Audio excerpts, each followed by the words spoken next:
So you are as strong as your foundation is. So this is one of my favorite quote.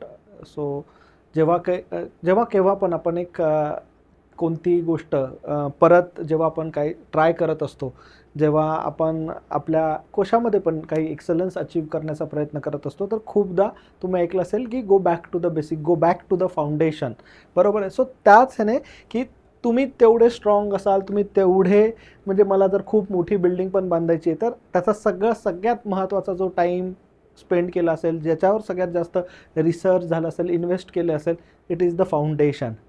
So foundation जसा पाया आहे, हा कोणत्याही गोष्टीसाठी सगळ्यात इम्पॉर्टंट असतो आणि UPSC MPSCच्या प्रिपरेशनमध्ये तर ह्याचं आपलंच एक महत्त्व आहे. सो ह्याच फाउंडेशनबद्दल आणि ह्याच फाउंडेशनला घेऊन आपण जे काही करत आहोत विद्यागुरू अकॅडमीमध्ये, त्याच्याबद्दल मी तुम्हाला काही माहिती देऊ इच्छितो. सो सगळ्यात आधी वेलकम टू विद्यागुरू अकॅडमी. सो तुम्हाला सगळ्यांना विद्यागुरू अकॅडमी, तुम्ही ह्याच्या आधी पण वेगवेगळे व्हिडिओज आपले बघितले आहेत, UPSCचे असतील, MPSCचे असतील. तुम्हाला आमच्याबद्दल नक्कीच कोणत्या तरी तुमच्या मित्रांनी और तुम्हाला कोणत्या टॉपरनी सजेस्ट केलेलं तुम्ही बघितलं असेल, और तुम्हाला त्याच्यामुळेच आमच्याबद्दल माहिती झालं पण असेल.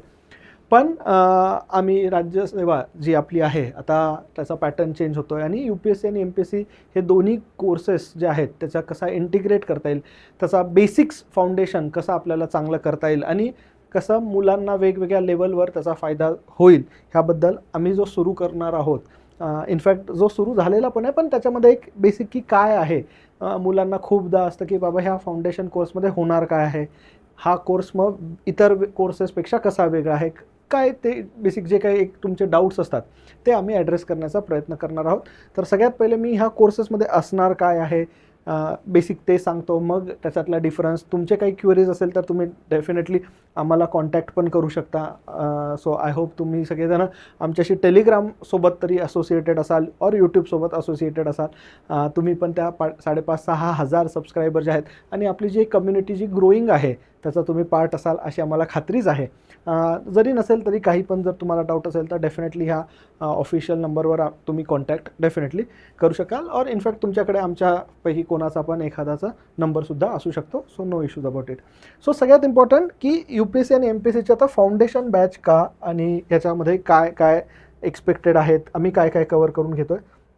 सो त्याच्यामागचं थोडंसं काय लॉजिक आहे, काय रिझन आहे. So mostly 2013 was the year जेव्हा UPSCने आपला पॅटर्न चेंज केला होता. सो 2013च्या आधी जर बघितलं तर थोडंफार 2 ऑप्शनल सब्जेक्ट होते, 2 GS पेपर होते, तर त्याचे ऑप्शनलचे 4 पेपर, GSचे 2 पेपर, वेगवेगळा पॅटर्न होता. एसे 1 लिहायचा 200 मार्काला. तर कुठे ना कुठे गव्हर्नमेंटला कळालं की नाही, आता जो आपल्याला न्यू एज गव्हर्नन्स करायचं आहे, जे पाहिजे, जे टेक्नॉलॉजिकली जे ॲस्पिरंट्स पाहिजे, जे ब्युरोक्रॅट्स आपल्याला पाहिजे, ते थोडेसे मॉडर्न, करंट, इव्हॉल्विंग नेचरला जे काही असेल त्या रियालिटीजला ॲक्सेप्ट करणारे आणि त्या रियालिटीजवर काम करणारे पाहिजे. सो 2013मध्ये UPSCने पॅटर्न चेंज केला. आता ह्या पॅटर्नमध्ये GSचं वेटेज वाढलेलं आहे, जे आधी ऑप्शनलचं खूप जास्त होतं, ज्याच्यामध्ये एक स्पेसिफिक सब्जेक्ट्सवर मस्ट पाहिजे. आणि आता गव्हर्नमेंट की एक स्पेसिफिक सब्जेक्टला, कारण का ही जी एक्झाम आहे ही जनरलिस्ट नेचरची आहे, स्पेशलिस्ट नेचरची नाही आहे. इथे तुम्हाला सायंटिस्ट नाही बनायचं आहे, हे सरकारला पण कळालं, गव्हर्नमेंटला वेगवेगळ्या लेवलवर कळालं. तर GS आहे, ऑप्शनल आहे आणि आपला एक महत्त्वाचा पेपर म्हणजे एसे आहे. पण एसेमध्ये पण वेगवेगळे रिफॉर्म झाले. आता 2 एसे ते पण सांगेलच मी. 2013मध्ये जेव्हा हा सगळा पॅटर्न चेंज झाला, त्यावेळेस मात्र MPSCने ह्याच पॅटर्नला ॲक्सेप्ट न करता त्यांचा जो एक वेगळा पॅटर्न आहे, त्याचा 4 पेपर आहे, पण प्रिलिम्स आणि मेन्स दोन्हीकडे ऑब्जेक्टिव्ह पॅटर्न. पण UPSCने मेन्समध्ये जे आहे ते सब्जेक्टिव्ह पॅटर्न कंटिन्यूज केलं होतं, जे आधी पण होतं. पण MPSCने हे केलं नाही. हळूहळू गव्हर्नमेंटला पण, जे महाराष्ट्र गव्हर्नमेंट आहे त्यांना पण कळालं की नाही, आपल्याला पण UPSCला अलाईन काहीतरी करणं गरजेचं आहे. कारण का जे अधिकारी, जे ब्युरोक्रॅट्स आपल्याला पाहिजे, ज्या ॲक्युमेंटचे पाहिजे, त्याच्यामध्ये जी थिंकिंग, क्रिटिकल थिंकिंग खास करून, की बाबा कोणत्याही गोष्टीला चारही बाजूनी बघणारा, चारही दिशांनी आणि वेगवेगळ्या ह्याच्याने रिफॉर्म सजेस्ट करणारा एक जो माइंडसेट असेल, तो ब्युरोक्रॅट आला तर पॉलिसी मेकिंगचं काम चांगलं होतं. सो ह्या सगळ्यांवर चालू होतं. गव्हर्नमेंटने नोटिफिकेशन पण काढलं होतं की 2022पासनं जे इम्प्लिमेंट करणार होते डिस्क्रिप्टिव्ह, त्याच्यामुळं थोडंसं हे झालं की एक लगेच पुढच्या वर्षी करण्याच्या ऐवजी एक विद्यार्थी जो आहे त्या वर्गाला पण एक जवळपास 2 ते 3 वर्षाचा कालावधी दिला पाहिजे की नाही आता पुढे चेंज होणार आहे. सो 2025 हे सगळ्यात महत्त्वाचं इयर ठरणार आहे की ज्या वेळेस आपण म्हणणार आहोत की UPSC आणि MPSC ह्या दोन्ही एक्झाम आता अलाइन्ड होणार आहे. So align in the sense की जो UPSCचा पॅटर्न असेल त्याच पॅटर्नवर MPSC आणि ह्या दोन्ही मेन्सच्या एक्झाम होणार आहे. प्रिलिम्स जवळपास आधीपासून सेमच होती, पण मेन्सची एक्झाम इथे अलाइन होणार आहे. सो प्रिलिम्सच्या बद्दल आपण नंतर बोलू. आय होप तुम्हाला पॅटर्न माहिती असेल 2 JC पेपर, पण yes 2025 will be the year. So in fact तुम्हाला पण हे कळालं की आपला जो फाउंडेशन कोर्स आहे त्याचा सगळ्यात मेन देन ऑब्जेक्टिव्हच बनणार आहे की हे त्यांच्यासाठी आहे जे 2025 आणि 2026 ह्या वर्षांसाठी प्रिपेअर करत आहात. 2025 करत असाल तर तुम्हाला अभ्यासाचा स्पीड, अभ्यासाचं टाईम जास्त करावं लागेल कारण का कव्हरेज भरपूर आहे. जर 26मध्ये करत असाल तर सगळ्यात महत्त्वाचा जो पॉईंट तुम्ही नेहमी लक्षात ठेवायचा की तुम्ही कुठे पण डायरेक्शन तुमची कॉम्प्रोमाइज होता कामा नये, की नाही डायरेक्शन लेस अभ्यास न होणं, यासाठी हा कोर्स आणि इनफॅक्ट ह्याच्यातले जे काही पॉईंट्स आहेत ते मला वाटतं महत्त्वाचे आहे. सो ह्या बॅकग्राऊंडमध्ये की आता फाउंडेशन कोर्स नेमका होणार काय आहे ते मी एक एक तुम्हाला एक्सप्लेन करण्याचा प्रयत्न करतो. सो सगळ्यात पहिले तुम्हाला इथे दिसेल की प्रिलिम्स आणि मेन्स सगळ्यात एक बेसिक की बाबा काय तर प्रिलिम्स आणि मेन्स ह्यांचा संपूर्ण अभ्यासक्रम हे बेसिक आहे, पण तुम्हाला फक्त माहिती असायला पाहिजे जेव्हा तुम्ही एक कोर्स जॉईन करता की काय काय होणार आहे. तर प्रिलिम्स आणि मेन्स, आता प्रिलिम्स आणि मेन्स म्हणजे बेसिकली काय तर ते पण एकदा एक्सप्लेन करतो. सो प्रिलिम्स आणि मेन्स ठीक आहे. आता हे सगळ्यात महत्त्वाचं तुम्हाला लक्षात ठेवणं आहे, प्रिलिम्स ही जी आहे ही ऑब्जेक्टिव्ह एक्झाम आहे, बरोबर आहे. आता ह्याच्यामध्ये जे सिलेबस दिलेला आहे, सिलेबसमध्ये 7 पॉइंटर्स आहेत की बाबा हे पॉइंटर्स आहेत. एक एक्झाम्पल म्हणजे इकॉनॉमिक्स आहे, त्याच्यानंतर पॉलिटी आहे, एन्व्हायरमेंट आहे, जिओग्राफी आहे, हिस्ट्री आहे, सायन्स अँड टेक्नॉलॉजी आहे, बेसिक सायन्स आहे. तिथे थोडासा MPSC आणि UPSCमध्ये डिफरन्स होतो. देन सगळ्यात महत्त्वाचं करंट अफेअर्स आहे की तुम्ही, आणि ह्या करंट अफेअर्समध्ये मग इंटरनॅशनल रिलेशन्स येतात, वेगवेगळे ॲस्पेक्ट्स असे सगळे कवर होतात. सो एक हा डिसेंट प्रिलिम्सचा सिलेबस आहे. सो आम्ही जेव्हा प्रिलिम्स कवर करून घेणार आहे म्हणजे ईच अँड एव्हरी सब्जेक्ट जो आहे तो तुम्हाला महत्त्वाचं लक्षात राहू द्या, तुम्हाला इन डेप्थ शिकवला जाईल. आता ह्याच्यामध्येच महत्त्वाचं की हा कोर्सचा पर्पजच हा आहे की UPSC प्लस MPSC कसा अलाइन केलेला आहे.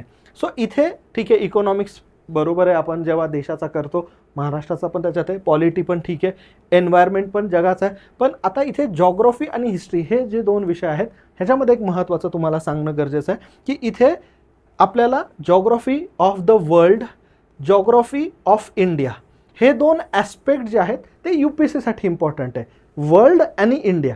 पण MPSC ह्याच्या पुढे जाते एक स्टेप आणि विचारते जॉग्राफी ऑफ महाराष्ट्रासुद्धा, आणि हा ॲस्पेक्टसुद्धा कवर करून घेतला जाईल. सो बोथ प्रिलिम्स आणि मेन्सच्या पॉईंट ऑफ व्ह्यूने हे सेम हिस्ट्री की बाबा हिस्ट्रीमधला एक पॉईंट आहे की बाबा सोशल रिफॉर्मर्स आपले जे आहेत, तर त्यामध्ये जे महाराष्ट्राचे स्पेसिफिक काही समाज सुधारक आहे ज्यांचं काम महाराष्ट्रामध्ये खूप महत्त्वाचं होतं, त्यांचा पण आम्ही सगळा सिलेबस कवर करून घेणार आहे.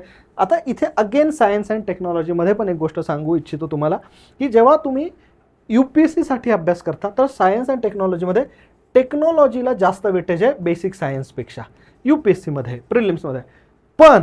पण जेव्हा तुम्ही MPSCचा अभ्यास करता तेव्हा बेसिक सायन्स इम्पॉर्टंट आहे. तर आपण टेक्नॉलॉजीचा पण ॲस्पेक्ट आणि बेसिक सायन्सचा पण ॲस्पेक्ट, बेसिक सायन्समध्ये जिथे फिजिक्स, केमिस्ट्री, बायोलॉजी ह्यांना महत्त्व आहे, इथे टेक्नॉलॉजी, कम्प्युटर टेक्नॉलॉजी, ICT वेगवेगळे ॲस्पेक्ट्स ऑफ टेक्नॉलॉजी ते पण कवर करून घेणार आहे.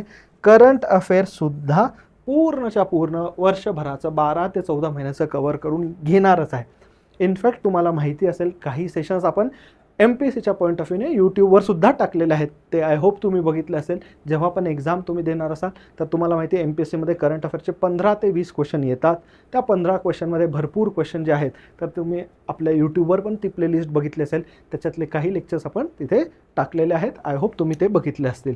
असा पूर्ण UPSC आणि MPSCचा सगळ्या विषयांचा प्रिलिम्सचा कव्हरेज हे झालं. आता प्रिलिम्सचं, आता मेन्समध्ये काय महत्त्वाचं आहे की मेन्समध्ये आता येतं सर प्रिलिम्सचा तर अभ्यास झाला आणि मेन्समध्ये जे आहेत तर ह्या मेन्समध्ये 1, 2, 3 आणि 4 असे 4 जनरल स्टडीजचे सब्जेक्ट्स आहेत.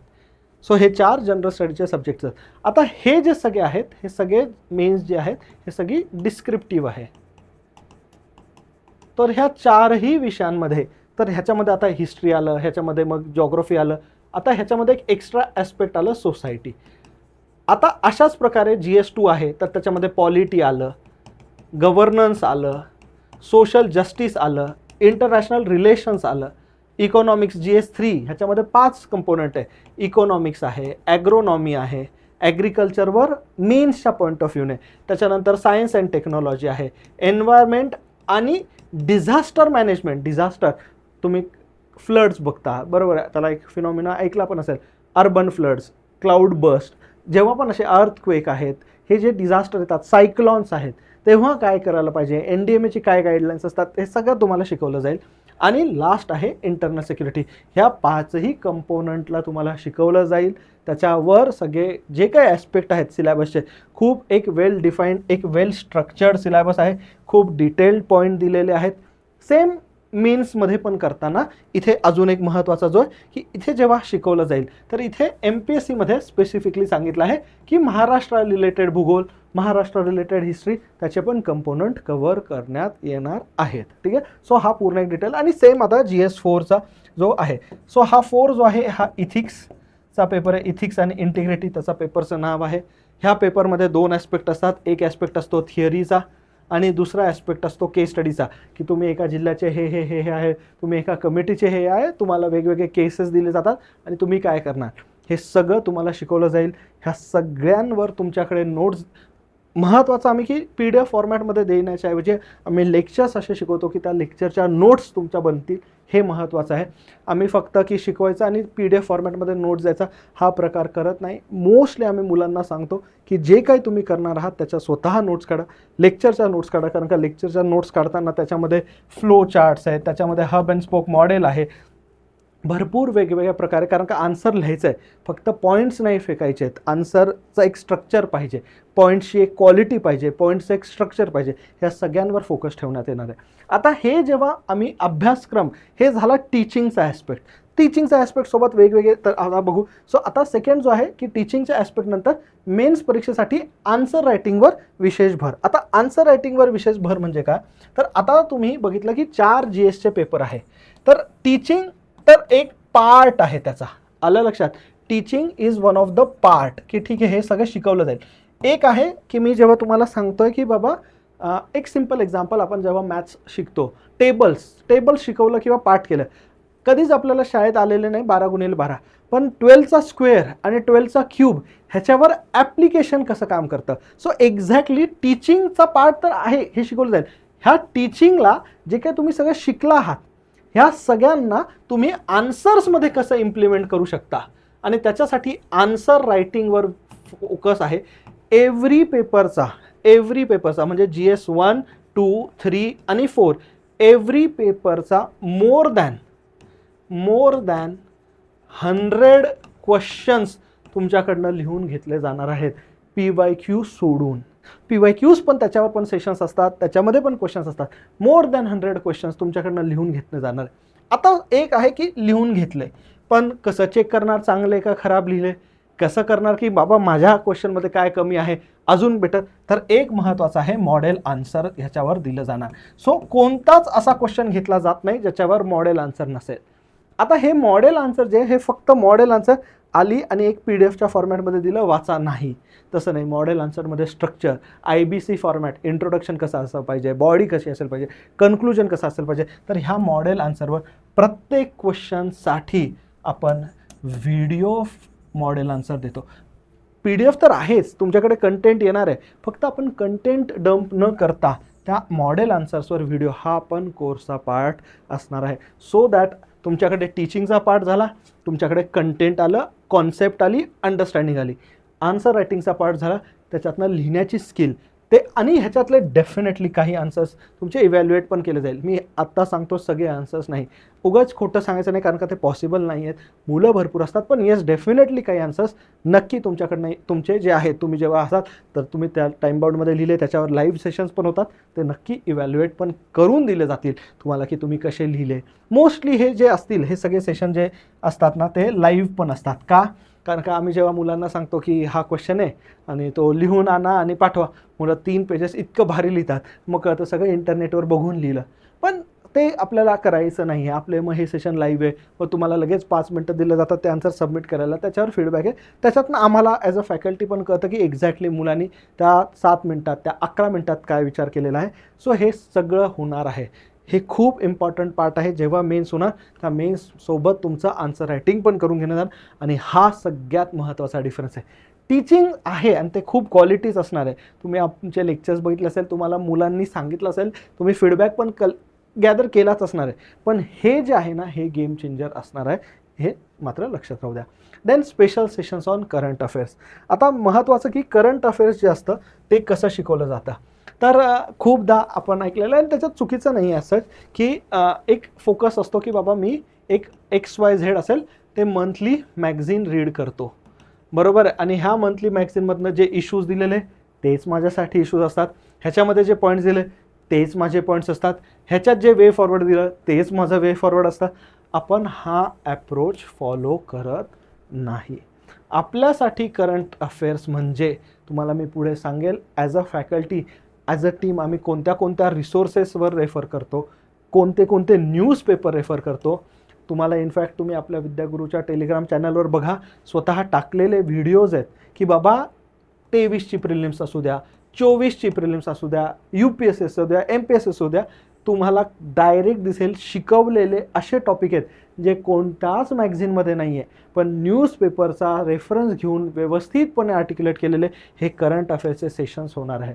सो करंट अफेअर्सचे सेशन्स हे वेगवेगळे न्यूजपेपर, PIB, वेगवेगळ्या गोष्टी कव्हर करणार आहे. आपला फक्त एक मॅगझिन आहे आणि मुलं तुम्ही ते वाचा, त्याच्या नोट्स काढा, हा आपला नसेल. पण हे करंट अफेअर्स जे असणार आहेत आपले, प्रिलिम्स आणि मेन्स ह्या दोघांना कॉम्प्लिमेंट करणारे करंट अफेअर्स असणार आहे. आपण असं शिकवत नाही की आता मी फक्त प्रिलिम्सच शिकवतोय, आता मेन्स जर पास झाले तर मेन्स नाही. आपण प्रिलिम्सच्या करंट अफेअर्समध्येच अशा गोष्टी शिकवतो ज्या मेन्समध्ये येणार आहे. एक सिम्पल एक्झाम्पल आहे, तुम्ही मुलांना विचारा, आता माझ्याकडे नाही पण एक्झॅक्ट PDF, की मी शिकवताना एक मला आठवतं फिस्कल डेफिसिटवर शिकवत होतो. मग मी काय केलं, मागच्या 10 वर्षाचा फिस्कल डेफिसिटचा ट्रेंड, मग कोविडमध्ये कसं आहे, मग नंतर एक ट्रेंड घेतला. आता प्रिलिम्समध्ये, मेन्समध्ये क्वेश्चन आलेला आहे, गव्हर्नमेंट बजेटिंगवर UPSCमध्ये क्वेश्चन आलेला आहे, जो प्रिलिम्ससाठी शिकवला जातो. पण तुम्हाला सांगितलंच आहे जातं हे सेम मेन्समध्ये पण कामाला येईल, मेन्समध्ये ते कसं लिहायचं हे सगळं शिकवण्यात येईल. एन्व्हायरमेंट असेल, सायन्स टेक्नॉलॉजी असेल, स्पेस मिशन्स आहेत, सगळं व्यवस्थित कव्हर करून घेतलं जाईल. हे महत्त्वाचं लक्षात ठेवा करंट अफेअर्सबद्दल.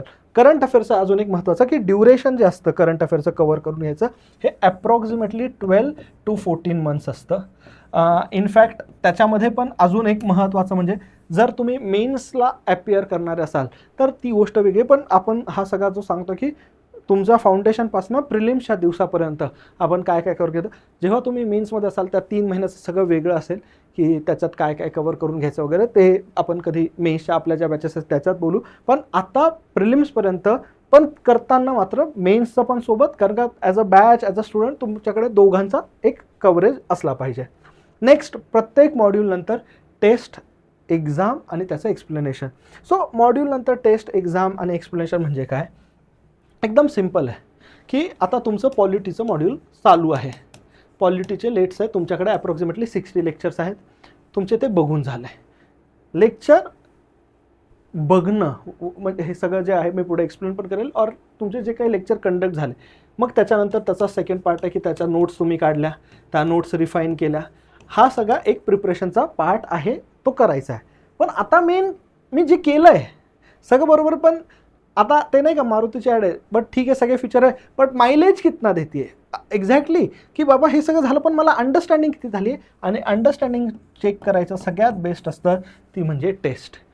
ही टेस्ट तुम्हाला जर शक्य असेल तर तुम्ही ऑफलाईन वेमध्ये पण देऊ शकता, आपल्या इन्स्टिट्यूटच्या ह्याच्यावर ॲड्रेसवर, तिथेही चालेल, तिथे तुम्ही या टाईम बाउंड मॅनरमध्ये द्या. तुम्ही ऑनलाईन मोडमध्ये पण देऊ शकता की बाबा नाही आम्हाला नाही जमणार कारण का भरपूर मुलं वेगवेगळ्या ठिकाणाहून आपल्या हे ऑनलाईन मोडमध्ये द्या. हे लेक्चर झाल्यानंतर महत्त्वाचं असतं की तुम्हाला ह्याचा एक्सप्लेनेशनचा व्हिडिओ पण दिला जातो. आता 50-100 क्वेश्चन डिपेंड, इनफॅक्ट असं नाही की एकच टेस्ट होणार, 2 पण टेस्ट होऊ शकतात. जर सिलेबस मोठा असेल अर्ध्या सिलेबसवर. आता त्याचा एक्सप्लेनेशन व्हिडिओ हे जेव्हा तुम्ही सगळं बघून घेणार की नाही आता मी टेस्ट दिल्या, एक्सप्लेनेशन व्हिडिओ बघितला, आता येतात सगळ्यात महत्त्वाचं ती स्टेज असते डाऊट्सची, की डाऊट्स क्लिअरिंग. इनफॅक्ट असं नाही की तुम्ही जेव्हा सगळं झालं त्याच्यानंतर डाऊटचे नाही. इनफॅक्ट आम्ही मुलांना सांगतो, आम्ही मुलांशी आठवड्यातनं 1 किंवा 2दा कंटिन्युअस जो पण असेल आमच्या फॅकल्टीजपैकी तो बोलत असतो. त्या मॉड्यूलचे फॅकल्टीज त्याच्याशी कॉन्टॅक्ट करत असतात, किती सिलेबस कवर झाला, काय डाऊट असेल, ऑडिओ फॉर्मॅटमध्ये, व्हिडिओ फॉर्मॅटमध्ये, झूम मीटिंगमध्ये, इन पर्सन 1 to 1 पर्सन सगळ्या वेजने आम्ही प्रयत्न करतो त्याचे डाऊट जेव्हा पण असेल ते ॲड्रेस करेल. पण हे सगळं झाल्यानंतर जे मेन डाऊट्स आहेत की बाबा नाही सगळं मॉड्यूल झालं, आता कलेक्टिव्हली ही टेस्ट दिली, माझ्या काय मिस्टेक झाल्या, तर डाऊट्स, त्याचा ॲनालिसिस हे सगळंसुद्धा आपण टेस्टनंतर करतो. आणि तुम्हाला तेच दिसेल की रेग्युलर डाऊट सॉल्विंग सेशन आणि त्याच्यानंतर टेस्टनंतरसुद्धा डाऊट सॉल्विंग सेशन हे मोस्टली जे असतात हे लाईव्ह सेशन्स असतात, की तुम्ही अभ्यास केला पण तुम्हाला किती रिकलेक्ट होतं, ह्या सगळ्या गोष्टी त्या असतात. आणि लास्ट पॉईंट जो आहे तो आहे personalise mentorship. Mentorship in the sense असं आहे की आम्हाला असं वाटतं की मुलांसोबत जेव्हा एक टाईम आम्ही स्पेंड करतो, मुलांना जेव्हा माहिती असतं की कोणतरी आहे जो आपली एक अकाउंटेबिलिटी मेंटेन करतो, कोणतरी आहे जो आपल्याला विचारतो, ज्याला आपण आन्सरेबल आहात की नाही तू कोर्स केलेला. आम्ही हे सगळं जे आहे तर आम्ही मुलांना मोस्टली एक शीट्स पण दिले जात आहे. त्या शीट्स पण तुमच्यापैकी जर कोणी बॅचमध्ये असेल तुमचे फ्रेंड्स त्यांना विचारा की त्या शीट्स त्यांना फिल करून द्याव्या लागतात. कुठे टाईमपास झाला आहे, कुठे प्रोडक्टिव्हिटी चांगली होती, कोणत्या टाईम पिरियडमध्ये तुम्ही किती लेक्चर्स केले, हे सगळं एक रेकॉर्ड तुमचं ठेवलं जातं. त्या रेकॉर्ड ठेवल्यावर आम्ही तुमचा परफॉर्मन्स ॲनालाइज करतो. तुम्हाला कुठे जर जास्त इनपुटची गरज असेल ते पण आम्ही द्यायचा नक्की प्रयत्न करतो. हे एक सगळं बेसिक की बाबा हे कोर्सचं फीचर किंवा काय काय ह्याच्यात कव्हर होणार आहे ओव्हर द पिरियड. तुम्ही 25साठी द्या, 26साठी द्या, कोणत्या इयरसाठी द्या, पण जो काय असेल कव्हरेज 25साठी असेल तर तुम्हाला आम्ही टाईम थोडासा कमी करणार प्रत्येक मॉड्यूलचा. जर लेट्स से पॉलिटी जर तुम्हाला लेट्स से 40 डेजमध्ये तर इथे तुम्हाला 25 डेजमध्ये करावं लागेल, जास्त मेहनत करावं लागेल. तर 26 आहे तर थोडंसं डिसेंट आन्सर रायटिंगला थोडासा जास्त वेळ दिला जाईल. पण हे सगळे एक बेसिक फीचर्स आम्ही कव्हर करण्याचा प्रयत्न करणार. नेक्स्ट आता ह्याच्यामध्ये जे सब्जेक्ट्स आहेत त्याच्याबद्दल पण मी तुम्हाला आधी सांगितलं की पॉलिटी सगळे सिलेबसचे एकही पॉईंट सिलेबसचा प्रिलिम्स असो मेन्स असो तो सोडला जाणार नाही. आता ह्याच्यामध्ये स्टेट बोर्ड्स आणि NCERT बुक्स एक पॉईंट तुम्हाला दिसेल. आता हे 2 महत्त्वाचे काय, तर जेव्हा तुम्ही MPSC करणार आहात तर स्टेट बोर्डचं महत्त्व जास्त आहे, बरोबर आहे. कारण का साहजिक आहे, महाराष्ट्राबद्दल, महाराष्ट्राचे समाज सुधार त्याच्यातले पण कोणते. आता हे जे बुक्स आहेत हे लेक्चर्स असे बनवले असतात की ह्या बुक्समधली जी काही इम्पॉर्टंट व्हॅल्यू ॲडिशन आहे ती तुमच्यासोबत लेक्चरमध्ये कन्वे केली जाते. आणि त्याच्यानंतर तुम्हाला फॅकल्टी सांगते की आज आपण हा टॉपिक शिकलेलो आहात, प्लीज बुकमध्ये जाऊन हे वाचा, हे कवर करा. आणि सेम NCERTसाठी NCERTमध्ये काही स्पेशल सब्जेक्ट आहेत, जॉग्रफी असेल, आर्ट अँड कल्चर असेल, एन्शियंट, ते काही NCERTs आम्ही सजेस्ट करतो. त्याच्यावर पण क्वेश्चन्स विचारणं वेगवेगळ्या एक्झाममधनं ते आम्ही कवर करण्याचा प्रयत्न डेफिनेटली करत असतो. नेक्स्ट आता एक महत्त्वाचं की हे सगळं असताना सर आमचे MCQs प्रॅक्टिस होईल का प्रिलिम्ससाठी, कारण का जी एक्झाम मला UPSCमध्ये अल्टिमेटली द्यायची ती MCQची पहिली प्रिलिम्स एक्झाम. तर yes definitely focused approach to develop strategy for solving MCQs, की MCQ सॉल्व कसे करायचे. आता नॉर्मली सगळ्यांना वाटेल की एक एक्झाम्पल आहे UPSCचा एक आलेला जर क्वेश्चन्स म्हणा वगैरे, की एक एक्झाम्पल सिम्पल क्वेश्चन घेतो. 2015मध्ये आलेला क्वेश्चन आहे UPSCचा की PMJDY जनधन योजना ही स्कीम खालीलपैकी which of the following objectives try to achieve ABCD असे ऑप्शन आहेत. फर्स्ट आहे की मायक्रो सेक्टर MSME सेक्टर आहे त्याला बूस्ट करायचा. दुसरा ऑप्शन आहे लेट्स आहे वुमेन एम्पॉवरमेंट करायची. थर्ड ऑप्शन आहे, फोर्थ ऑप्शन आहे फायनान्शियल इन्क्लुजन. तर जे तुम्हाला सगळ्यांना माहिती आहे फायनान्शियल इन्क्लुजन त्याचं मेन आहे बँक अकाउंट ओपन करून फायनान्शियल. आता नॉर्मली काय की हा क्वेश्चन आहे ठीक आहे थोडासा स्ट्रेट फॉरवर्ड आला, पण आता मेन काय की आम्ही फक्त हे नाही की राईट आन्सर काय नाही, तुम्ही 2 मिनटं विचार करायला पाहिजे जेव्हा पण आन्सर देता की प्रधानमंत्री जनधन योजनावर क्वेश्चन आहे ठीक आहे, पण MSMEसाठी JDY आहे का, नाही इथे मुद्रा आहे. सो तुम्ही बाजूला लिहिलं पाहिजे तिथे की नाही इथे मुद्रा आहे. Woman empowerment, scheduled caste, scheduled tribes यांच्यासाठी कोणती स्कीम आहे, तर स्टँडअप इंडिया स्कीम आहे. बरोबर आहे, स्टँडअप इंडिया, स्टार्टअप इंडिया, असं मग विचार करा. ह्याला म्हणतात टेक्निक ऑफ इलिमिनेशन ऑल्सो, की जेव्हा UPSC कोणताही क्वेश्चन बनवते ते मुद्दामून असे ऑप्शन्स टाकतात जे तुम्ही वाचलेत पण ते ह्याच्याशी रिलेटेड नाही आहे.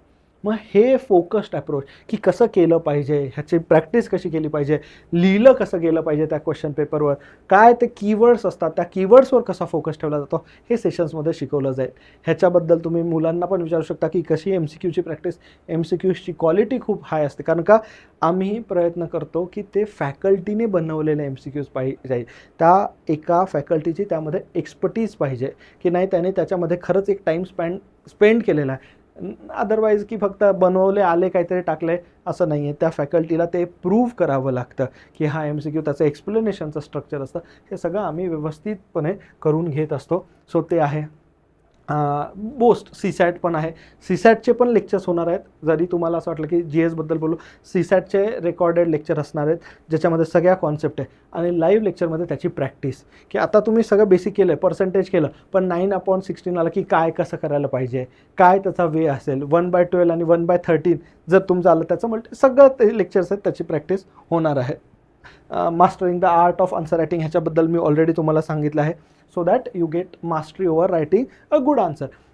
अगेन हे काय असं तुम्हाला इमिजिएटली असं करायचं नाही आहे की सर उद्यापासूनच आम्ही चांगले आन्सर लिहिणार आहे, असं शक्य नाही आहे, ते पॉसिबल पण नाही आहे.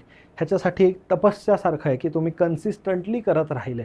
आम्ही पण मुलांना ते सांगतो, फर्स्ट आन्सर घाणच येणार आहे, perfection is an enemy of good, की सगळं झाल्यानंतरच करेल, नाही, तुम्हाला करत राहायचं आहे. आमचा पर्पज असतो की तुम्ही आमच्यासोबत राहा, हळूहळू बिल्ड होईल.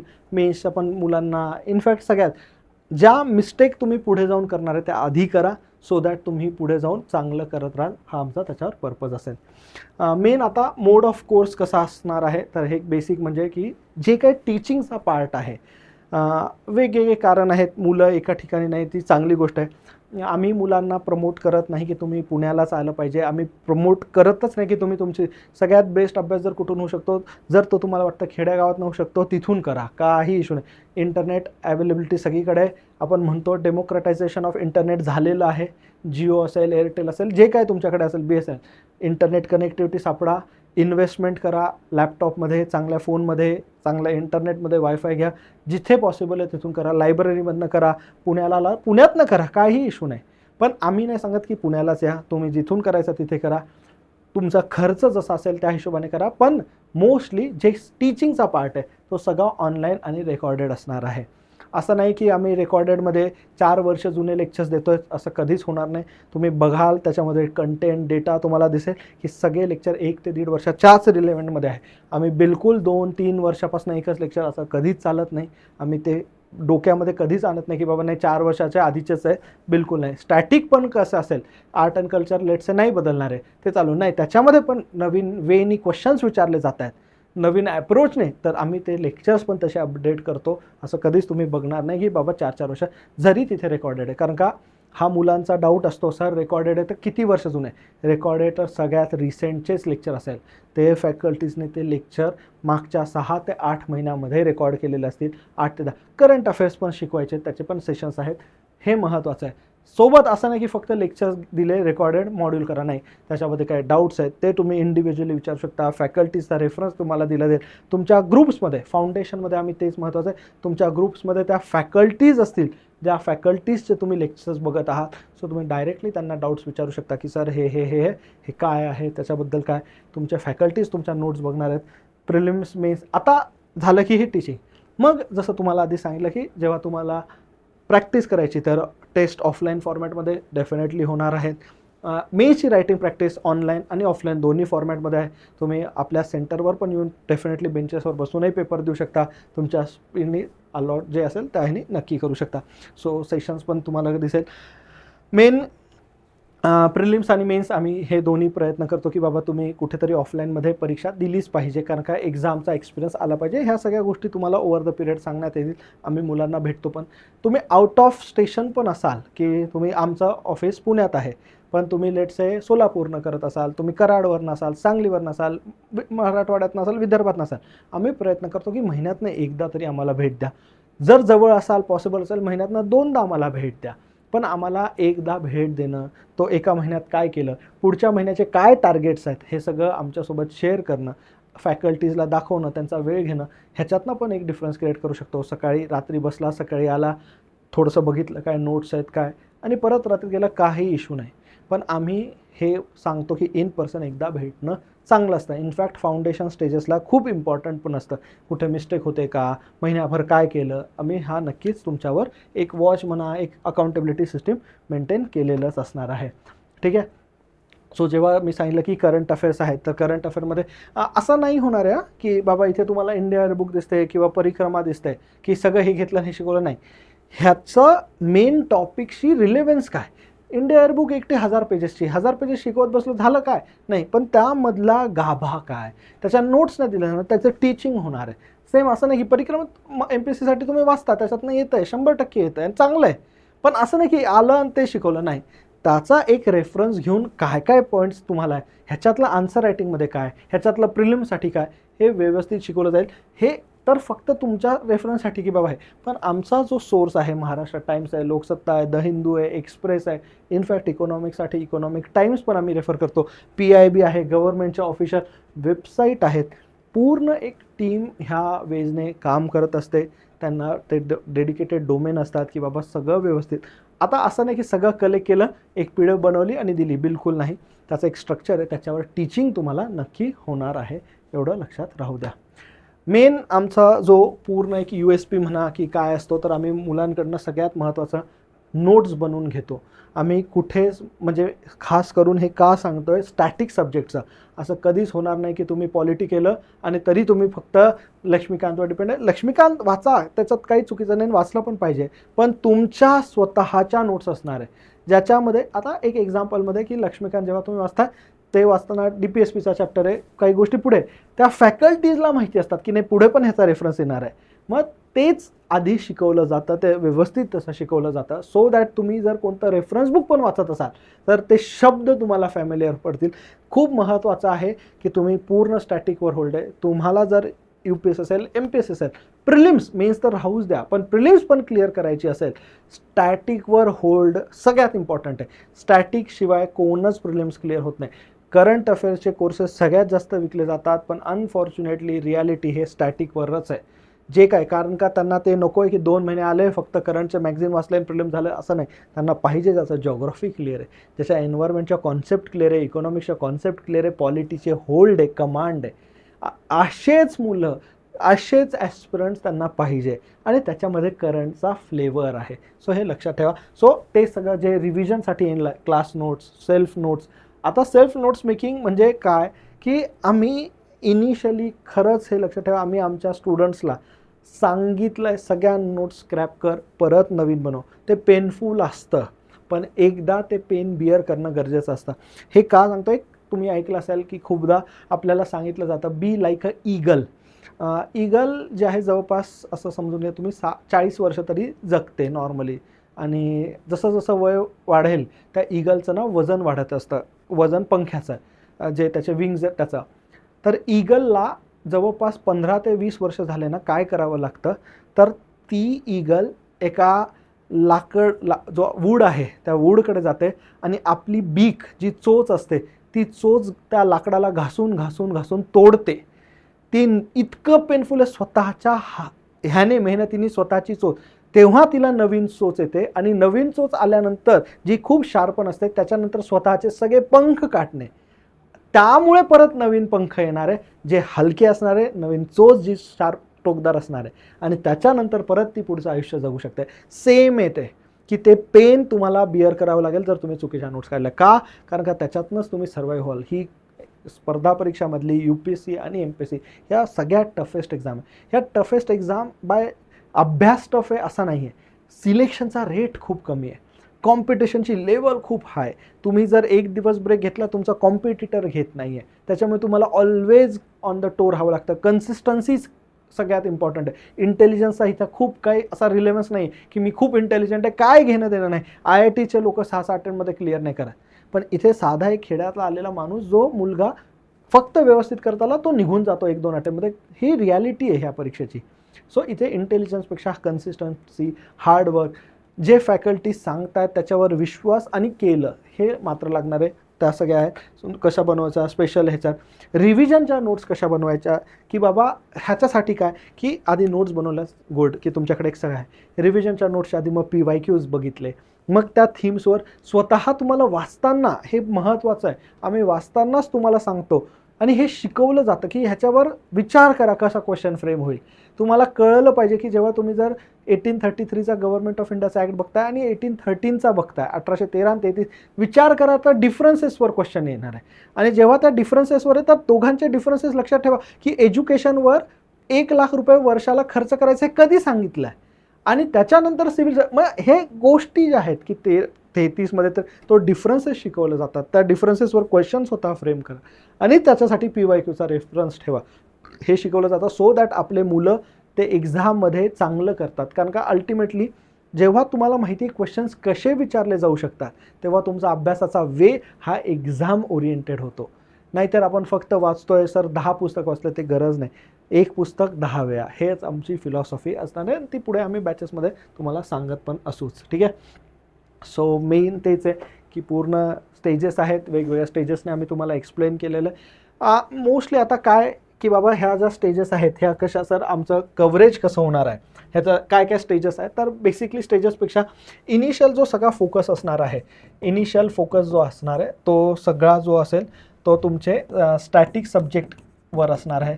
लेट्स से फर्स्ट आपण म्हणूयात पॉलिटीने स्टार्ट करू, मग त्याच्यानंतर लेट्स से इकॉनॉमिक्स आहे, एन्व्हायरमेंट आहे, बरोबर आहे, जॉग्रॉफी आहे, एन्व्हायरमेंट जॉग्रॉफी, म्हणजे हे जे सब्जेक्ट्स आहेत हे लवकरात लवकर तुमचे कंप्लीट झाले पाहिजे.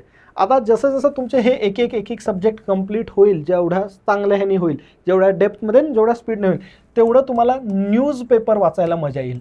आता न्यूजपेपरमध्ये तुम्ही बघताय की सुप्रीम कोर्टची एक जजमेंट आली, सुप्रीम कोर्टच्या जस्टिसने सांगितलं की नाही, जे बेसिक स्ट्रक्चर आहे त्याचा तो पार्ट आहे हे. आता तुम्हाला बेसिक स्ट्रक्चरचा पार्ट आहे, कॉन्स्टिट्यूशनमध्ये बेसिक स्ट्रक्चर शब्दच नाही, मग म्हणून तुमचे पॉलिटीचे लेक्चर्स होणं गरजेचं आहे. सेम तुम्ही आता बजेट बघितलं आणि बजेटमध्ये फायनान्स मिनिस्टर सांगताय नाही आमचा जो LTCG आहे, long term capital gain tax, पण कॅपिटल गेन टॅक्स काय आहे, मग इकॉनॉमिक्स त्याच्यासाठी आहे. लॉंग टर्म शॉर्ट टर्ममध्ये काय डिफरन्स, हे बेसिक जे काही असेल, टॅक्सेशन कसं असतं, डिरेक्ट टॅक्स आणि इनडिरेक्ट टॅक्सेसमध्ये काय डिफरन्स, हे सगळ्या गोष्टी ज्या आहेत त्या मोस्टली तशा कवर करून घेतलं जाईल. सो लवकरात लवकर आधी तुमचं स्टॅटिक आहे. एकदा तुमचं स्टॅटिकवर होल्ड आला की जेव्हा तुम्हाला कळलं नाही आता आमचं ऑलमोस्ट आहे, मग तुमचं मेन्स कवर केलं जातं. मेन्समध्ये मग एका महिन्यामध्ये त्याचे एक लेक्चरचा टाईम टेबल तुम्हाला दिला जातो की नेक्स्ट मंथ जो असेल, लेट्स एक पेपर आहे GS1 आणि GS1चा आता हिस्ट्री आहे, इथे एक्स्ट्रा काय रीडिंग आहे. जसं प्रिलिम्समध्ये वर्ल्ड हिस्ट्री वाचत नाही, पण इथे वर्ल्ड हिस्ट्रीचा एक कंपोनंट आहे, इथे हिस्ट्रीमध्ये पोस्ट इंडिपेंडन्स कन्सॉलिडेशनचा एक कंपोनंट आहे फॉर एक्झाम्पल. मग हे कसं वाचायची गरज आहे का, ह्याचे काही नोट्स दिल्या जातात का, ह्याची काही टीचिंग मटेरियल आहे का, त्याच्यावर मेन्समध्ये कसे क्वेश्चन्स आले, त्या सगळ्या पॉईंट ऑफ व्ह्यूने ते लेक्चर्स आहेत. आणि मग अगेन हे जेव्हा झालं, डिपेंडिंग ऑन युअर अटेम्प्ट, की बाबा आता मेन महत्त्वाचं की अटेम्प्ट कोणत्या वर्षीचा आहे. जर 25चा आहे तर वेगळी स्ट्रॅटेजी असणार आहे, 26चा आहे तर वेगळी स्ट्रॅटेजी असणार आहे. सो अगेन असं नाही की बाबा हेच आहे, ते एक रिजिडिटी नाही आहे. जसं तुमची गरज आहे, जो लेवलवर तुमचा अभ्यास आहे त्या हिशोबाने तुम्हाला ते गोष्टी दिल्या जातील, तुमच्याकडनं ते करून घेतलं जाईल. सो हा बेसिक एक पूर्ण त्याचा स्टेज वाईज वगैरे प्लॅन आहे. सो आय होप तुम्हाला बेसिक ज्या काही डिटेल्स आहेत त्या कळायला असतील, आणि काही गोष्टी राहिल्या असतील, तुमचे काही डाऊट असतील, डेफिनेटली आधी सांगितल्यासारखं do contact us, feel free to contact us. टेलिग्रामवर पण आम्ही आहोत, टेलिग्रामवर पण वेगवेगळ्या ह्याच्यावरनं तुम्ही आम्हाला कॉन्टॅक्ट करू शकता. आमची वेबसाईट आहे, वेबसाईटवर पण तुम्ही क्युरी पण विचारू शकता, आमच्याकडनं कोणीतरी तुम्हाला डेफिनेटली कॉन्टॅक्ट करूच. ठीक आहे. So all the very best for your UPSC and MPSC journey. I hope तुम्हाला बेसिक डिटेल्स काय काय गरजेचं आहे ते कळालं असेल. इन केस जर तुमचे काही डाऊट्स असतील, ऑप्शनलबद्दल असेल, एसेबद्दल असेल, एसे पण पेपर आम्ही कवर करून घेणार आहे, जरी त्याच्याबद्दल आत्ता असं सांगितलं नाही. कारण का एसे इज काय, एसे इज अ ऑर्डरली मॅनरमध्ये सगळ्या गोष्टींचं आर्टिक्युलेशन असतं, be the change you want to see in others, पण ह्याच्यामध्ये हिस्टॉरिकल अँगल काय ते पण डेफिनेटली, पण त्याच्या आधी स्टॅटिक्सचा अभ्यास आणि एसेचे पण सेशन्स होतात. एसेमध्ये पण तुम्हाला शिकवलं जाईल, तुमच्याकडनं एसे डेफिनेटली काही लिहून घेतलं जाईल, इव्हॅल्युएट पण काही करून डेफिनेटली दिले जातील. ठीक आहे. So thank you very much and all the very best. Do contact us in case if you have any doubt left and feel free to reach out to us at the moment. ठीक आहे. आणि in fact एक महत्त्वाचं म्हणजे की यूट्यूबवर पण आहेत, सो आपले वेगवेगळे प्लेलिस्ट आहेत. तुम्ही MPSC असेल UPSC असेल जो पण अभ्यास करत असाल तर आपले वेगवेगळे आहेत. जसं मी तुम्हाला सांगितलं होतं करंट अफेअर्सचे आहेत, MPSC मेन्सचे पण काही व्हिडिओ जे ओल्ड फॉर्मॅटचे आहेत, तर तुम्हाला पण वेगवेगळ्या परीक्षेसाठी येईल. सो प्लीज सबस्क्राईब पण करा आणि काही जो फ्री मटेरियल जो आहे, जे व्हिडिओज आहेत, डेफिनेटली त्या कंटेंटचा फायदा घ्या आणि तुमचा प्रिपरेशनला अजून स्ट्रेंथन करा. ठीक आहे. So yes, thank you very much. All the very best.